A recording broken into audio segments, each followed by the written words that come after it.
Assalamualaikum warahmatullahi wabarakatuh. Di sini kami akan mempresentasikan tugas pendidikan Pancasila.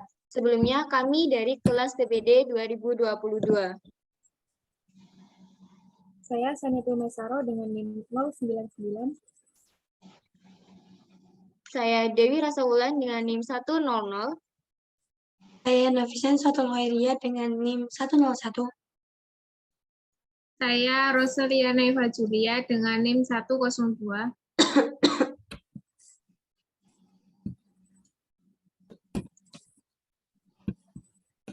Soal yang pertama, bagaimana pendapat saudara tentang urgensi pendidikan Pancasila di perguruan tinggi? Jelaskan pendapat saudara. Jadi menurut kami, kesadaran dalam mempertahankan tanah air dan keutuhan bangsa sangatlah penting. Maka dari itu, pendidikan Pancasila dibutuhkan di perguruan tinggi. Dengan adanya pendidikan Pancasila ini, mahasiswa diharapkan dapat memahami, menganalisis, dan menjawab masalah-masalah yang dialami oleh masyarakat. Mahasiswa juga diharapkan mampu memaknai peristiwa yang bersejarah, nilai-nilai budayanya, dan memiliki sifat yang bertanggung jawab. Yang kedua, menurut pendapat saudara, metode pembelajaran yang bagaimana yang cocok dalam pembelajaran pendidikan Pancasila di perguruan tinggi? Next. Jadi menurut kami, metode yang cocok untuk pembelajaran pendidikan Pancasila adalah bisa dengan metode diskusi untuk memecahkan masalah bersama, metode pembelajaran interaktif, metode pembelajaran dengan memanfaatkan media sosial, dan metode role-playing. Agar mencapai kelancaran dalam proses pengajaran pendidikan Pancasila, maka materi-materi yang disajikan sebaiknya dalam satu garis besar proses pembelajaran dan pemberian silabus pada mahasiswa. Yang ketiga, bagaimana masalah-masalah yang dihadapi bangsa Indonesia seperti korupsi, narkoba, dekadensi moral, dan lain-lain menunjukkan bahwa nilai-nilai Pancasila belum dilaksanakan dengan baik dalam kehidupan bermasyarakat, berbangsa, dan bernegara. Bagaimana pendapat saudara, upaya yang dilakukan sebagai generasi muda dan generasi penerus bangsa terhadap permasalahan tersebut? Generasi muda merupakan tulang punggung dan bahunya terdapat harapan-harapan bangsa.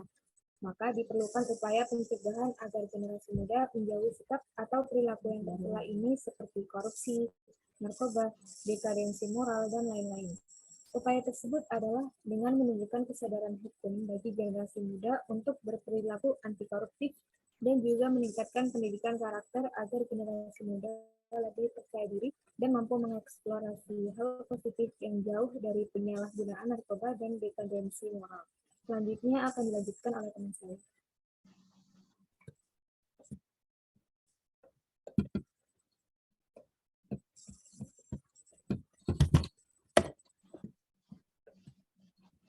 Baik, selanjutnya yakni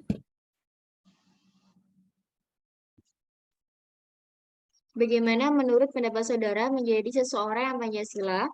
Pancasilais ialah sifat yang mencerminkan Pancasila. Menurut kami, menjadi seseorang yang memiliki sifat Pancasilais adalah seseorang yang memiliki toleransi yang tinggi dan saling menghargai.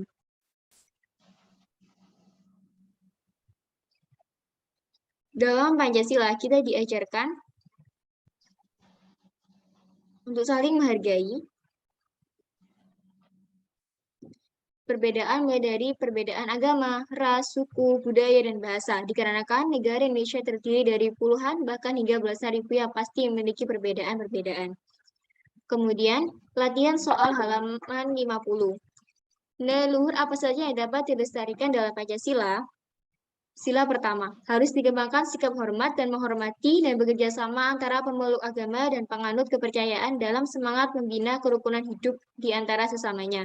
Hal ini menjadi penting karena agama dan kepercayaan terhadap Tuhan Yang Maha Esa adalah masalah yang menyangkut hubungan pribadi manusia dengan Tuhan.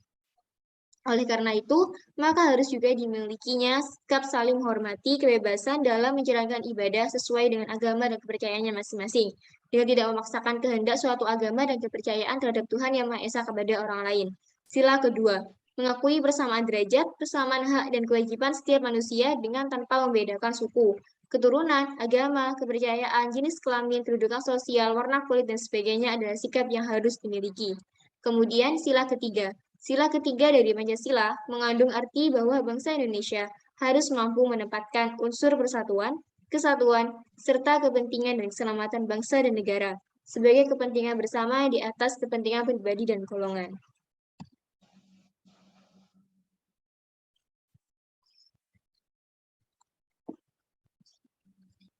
Kemudian, sila keempat. Pada sila keempat mengandung nilai-nilai bahwa kepada warga negara dan warga masyarakat, setiap manusia Indonesia mempunyai kedudukan, hak, dan kewajiban yang sama, sehingga tidak tepat apabila terdapat kehendak yang memaksakan kehendak kepada orang lain. Kemudian sila kelima. Sila kelima dari Pancasila ini menegaskan kembali pola sikap dan tindak bahwa bangsa Indonesia harus mengembangkan perbuatan yang luhur, mencerminkan sikap dan suasana kekeluargaan dan kegotong royongan. Untuk itu, sikap yang harusnya dimiliki adalah mengembangkan sikap adil terhadap sesama, menjaga keseimbangan antara hak dan kewajiban, menghormati hak orang lain, suka memberi pertolongan orang lain agar dapat berdiri sendiri, tidak menggunakan hak milik untuk usaha-usaha yang bersifat pemerasan terhadap orang lain, hal-hal yang bersifat pemborongan, dan gaya hidup mewah. Tidak menggunakan hak milik untuk bertentangan dan merugikan kepentingan umum. Suka bekerja keras dan menghargai hasil karya orang lain yang bersifat bagi kemajuan serta kesejahteraan bersama di dalam rangka mewujudkan kemajuan yang merata dan berkeadilan sosial. Kemudian, soal kedua, mengapa Kerajaan Sriwijaya dan Majapahit dianggap sebagai landasan dasar konsepsi Pancasila lahir di Indonesia? Hakikat dan makna Pancasila telah dikenal masyarakat Indonesia sejak zaman Sriwijaya abad ke-7 dan Majapahit pada abad ke-14. Makna Pancasila pada masa ini dikenal sebagai Pancasila Karma, yang memiliki 5 elemen dasar membangun karakter bangsa, yaitu tidak boleh melakukan kekerasan, tidak boleh mencuri, tidak boleh berjiwa dengki, tidak boleh berbohong, dan tidak mabuk minuman keras. Untuk soal selanjutnya akan dipresentasikan oleh teman saya. Baik, saya akan melanjutkan. Nomor 3, mengapa Jakarta Charter belum bisa mewujudkan Pancasila sebagai dasar negara Pancasila? Karena dalam Piagam Jakarta terdapat susunan Pancasila yang masih diperdebatkan oleh dua kalangan besar, yaitu kalangan nasionalis Islam dan kalangan Kristen di timur Indonesia. Perihal sila pertama dalam Pancasila yang pada saat itu masih mencantumkan kalimat memfokuskan pada syariat Islam saja sebagai kewajiban berketuhanan di Indonesia. Nomor 4, berilah bukti bahwa tanggal 1 Juni disahkan sebagai hari lahir Pancasila. Pemilihan tanggal 1 Juni sebagai hari lahir Pancasila merujuk pada momen sidang Dokuritsu-Jumiko Sakai atau PPU-PKI dalam upaya merumuskan dasar negara Republik Indonesia. Upaya merumuskan Pancasila sebagai dasar negara yang resmi dilaksanakan melalui sidang pertama PPU-PKI tanggal 29 Mei sampai 1 Juni 1905. Usulan pribadi disampaikan oleh 3 tokoh, yaitu Muhammad Yamin, Supomo, dan Soekarno. 5. Refleksi Pancasila dalam dinamika sejarah bangsa Indonesia perlu dilestarikan sebagai salah satu cara membangun jiwa bangsa. Jelaskan maksudnya disertai 2 fakta nyata dalam kehidupan sehari-hari. Refleksi Pancasila dalam dinamika sejarah artinya Indonesia sebagai tempat lahirnya konsepsi Pancasila yang memiliki nilai-nilai luhur perjalanan sejarah bangsa Indonesia menjadi sebuah bangsa dan negara. Indonesia memiliki beragam nilai luhur yang akhirnya menjadi inti historis, kultural, dan filosofis pada makna filsafati Pancasila. Pandangan hidup bangsa dan sebagai nilai esensial kehidupan bersama di Indonesia terintegrasi dalam Pancasila berupa nilai ketuhanan, kemanusiaan, persatuan, kerakyatan, dan keadilan yang diimplementasikan dalam kehidupan sehari-hari. Contohnya, 1. Pada masa awal kemerdekaan Indonesia yang berlangsung dari tahun 1945 hingga 1959. Saat itu Pancasila dijadikan sebagai falsafah hidup bangsa dan dasar negara Indonesia. Pada masa itu, warga Indonesia sudah bertekad untuk melepaskan diri dari segala bentuk penjajahan. 2. Pada masa Orde Baru, dasar landasan ideologis untuk mewujudkan pembangunan nasional, yaitu Pancasila. Upaya pemulihan yang dilakukan Soeharto mengacu pada nilai-nilai Pancasila. Salah satu contohnya pemerataan pembangunan yang sesuai dengan nilai sila kelima Pancasila, yakni keadilan sosial bagi seluruh rakyat Indonesia. Baik, selanjutnya akan dilanjutkan oleh rekan saya. Baik, terima kasih. Selanjutnya adalah refleksi halaman 70. Soal yang pertama, apa yang akan terjadi dalam kehidupan jika tidak ada filsafat? Dalam arti pemikiran yang mendalam, mendasar, dan menyeluruh. Filsafat mengajarkan kita untuk berpikir secara mendalam karena terkadang apa yang tampak dari luar tidak selamanya sama saat kita mengetahui isinya. Filsafat membuat kita bisa mengenal diri kita, orang lain, dan lingkungan. Dengan berpikir secara filsafat, kita bisa menjadi lebih kritis dalam menghadapi segala hal.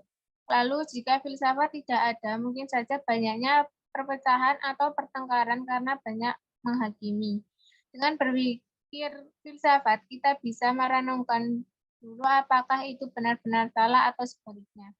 Selain itu, jika tidak ada filsafat, ialah kurangnya pengetahuan karena filsafat menumbuhkan rasa keingintahuan yang tinggi yang membuat kita menemukan sesuatu yang baru.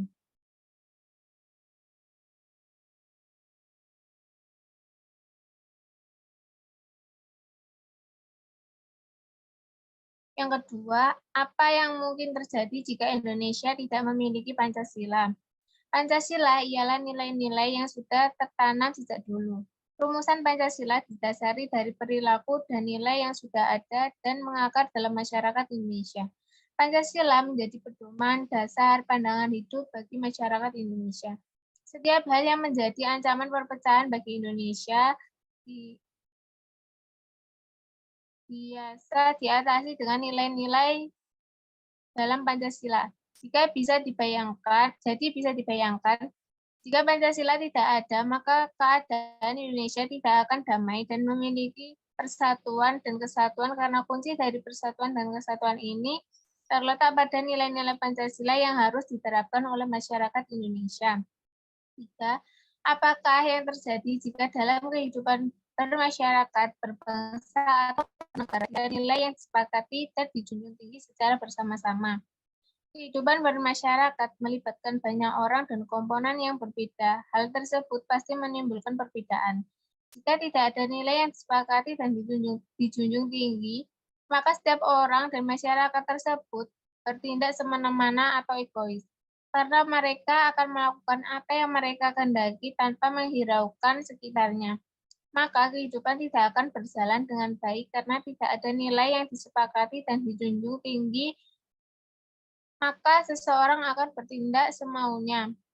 Tidak akan hidup saling menghormati, saling menghargai, egois, tidak ada sifat tenggang rasa, dan tidak dapat hidup rukun. Oleh karena itu, diperlukan adanya nilai yang disepakati dan dijunjung tinggi agar kehidupan dalam bermasyarakat dapat berjalan dengan baik, harmonis, dan rukun. Dan yang terakhir, apa yang terjadi jika dalam suatu kehidupan bermasyarakat, berbangsa, atau bernegara tidak ada norma?